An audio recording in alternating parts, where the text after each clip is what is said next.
Pemirsa, untuk menyesuaikan harga minyak global yang kian tinggi, semakin meningkat terus-menerus, pemerintah pun kini sedang maju mundur untuk menaikkan harga BBM subsidi yakni Pertalite dari 7.650 menjadi 10.000. Nah, kira-kira seperti apa dampaknya terhadap perekonomian Indonesia terutama pada masyarakat? Saat ini saya sudah bersama dengan pengamat ekonomi energi Bapak Komaydinoto Negoro. Baik, Bapak, ini kan pemerintah berencana untuk menaikkan harga Pertalite dari 7.650 menjadi 10.000. Nah, ini kalau dampaknya terhadap inflasi ini seperti apa sih, Pak?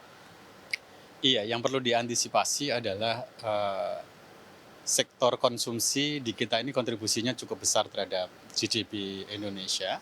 Sementara Pertalite ini kan lebih ke pengguna akhir ya, lebih ke teman-teman yang pakai motor lebih banyak juga, mobil juga banyak, sehingga memang ada dampaknya di sana. Tapi kalau terhadap keseluruhan perlu dikaji ulang karena yang lebih banyak mempengaruhi inflasi sebetulnya yang di solar ya Mbak, karena kan berkaitan dengan proses produksi dan distribusi barang dan jasa. Tapi kalau inflasi seharusnya stop sampai di pengguna, tapi mengingat volumenya yang cukup besar, kan sekarang ini mungkin volumenya sekitar 25 sampai 30 juta kiloliter per tahun, sehingga tentu ini masif juga dampaknya. Yang ini yang perlu diantisipasi oleh pemerintah. Karena memang kondisinya juga berat. Kalau di satu sisi ini nggak disesuaikan, tentu APBN akan berat juga, karena defisitnya kan sekarang udah di kisaran 800 sampai 900 triliun ya di APBN 2022. Kalau ketambahan di Pertalite yang cukup besar, kemudian memang ada tambahan yang cukup signifikan di sana. Tetapi pilihannya masih, saya kira masih dinamis, apakah dinaikkan atau tidak, tetapi yang penting diedukasi kepada publik, kalau nggak naik resikonya ini, kalau naik tentu seperti yang tadi Mbak Bunga sampaikan, ada resiko inflasi yang akan menyertai.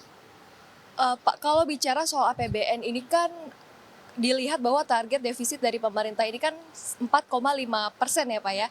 Nah, sementara ada opsi lain yaitu menambahkan untuk subsidinya ini dari 502 triliun menjadi 550 triliun. Nah, banyak yang mengatakan bahwa kalau dinaikkan 50 triliun, itu sebetulnya kondisi fiskal Indonesia itu masih sehat. Apa betul demikian, Pak? Iya, kalau sampai dengan tahun 2023 kan sebetulnya memang, dikasih ruang sampai dengan 5% lebih. Artinya kalau di dalam Undang-Undang Keuangan Negara sebetulnya kan di-capping maksimal 3% dari GDP, tapi ini lebih melebihi 3%, rentang sampai 5-6% dibolehkan berdasarkan Perpu 1 ya yang diterbitkan oleh pemerintah. Karena kan memang kondisinya darurat untuk penanganan pandemi. Tetapi resikonya kan kemudian kalau celah fiskalnya atau defisitnya makin besar, tentu nanti menutupnya juga akan makin berat. Artinya kita harus menambah hutang di satu sisi nantinya untuk menutup hutang atau defisit itu begitu. Nah, ini yang saya kira perlu disampaikan ke publik. Pilih yang mana begitu ya. Kan pilihannya sama-sama nggak enak sebetulnya. Kalau kita nggak naikkan, utangnya nambah karena defisitnya kan pasti nambah. Nggak ada sumber lain yang bisa menutup selain untuk utang. Tapi kalau dinaikkan karena ini juga terkait dengan kegiatan dan ekonomi maupun sosial masyarakat, tentu ada dampak inflasi yang menyertai. Nah ini sama-sama sulit sebetulnya kondisinya. Tinggal pilih yang mana sebetulnya. Karena dua-duanya memiliki resiko yang sama-sama berat sebetulnya kondisinya. Saya kira juga bukan hanya Indonesia yang menghadapi, negara-negara lain juga menghadapi hal yang sama-sama berat begitu. Yang lebih baik edukasinya saja sih kalau menurut saya, karena tinggal memilih saja apakah menyesuaikan atau kemudian menahan. Kalau menahan resiko fiskalnya tadi ada tambahan defisit mungkin kisaran ya di atas 1.000 tentunya nanti kalau ini dipertahankan begitu. Tapi kalau menurut Pak Komaydi ini opsi apa nih, Pak, yang paling tepat saat ini dijalankan untuk pemerintah hingga akhir tahun 2022? Iya, kalau basisnya hanya ekonomi dan anggaran begitu ya, menaikkan adalah opsi yang paling rasional, paling logis. Kalau hanya basis anggaran, dan kemudian ketersediaan energi di dalam jangka panjang. Tapi kan kita juga tidak menutup pandangan bahwa ini tentu ada kalkulasi lain selain ekonomi dan anggaran. Karena kan sebentar lagi 2024 juga tahun politik, karena pesan menaikkan itu tentu secara diksi juga tidak tidak menjadi kredit untuk pemerintah yang sedang berjalan saya kira gitu. Siapapun pemerintahnya juga akan mempertimbangkan itu saya kira. Tetapi publik juga perlu tahu bahwa energi kita kan sebagian besar udah impor ya sebetulnya ya Mbak Bunga. Jadi untuk minyak misalkan atau BBM, konsumsi kita hari ini tuh sudah 1,5 sampai 1,6 juta barel per day. Nah sementara kalau data SKK Migas kan sekarang 600 sampai 700 ribu ya produksinya. Artinya ada 900-an yang kita impor setiap harinya. Nah, kalau impor kan pasti harga pasar.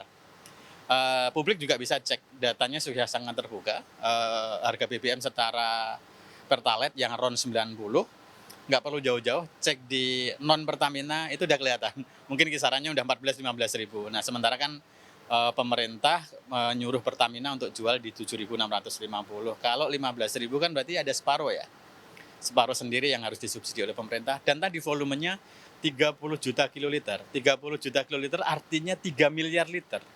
Kalikan 7.000, nanti akan ketemu berapa subsidi yang harus dikeluarkan oleh pemerintah. Memang cukup besar. Kalau pilihannya memang itu nggak apa-apa, silahkan diambil pemerintah, bersepakat dengan DPR juga, bersepakat dengan publik. Tapi yang perlu disampaikan adalah ada resikonya. Nanti di dalam jangka panjang kita harus tutup itu dari utang. Jadi kalau utangnya nambah ya kemudian jangan berkeberatan juga di sisi yang lain. Saya kira apapun solusinya yang penting tersampaikan secara clear kepada publik, kemudian publik juga sama-sama paham begitu.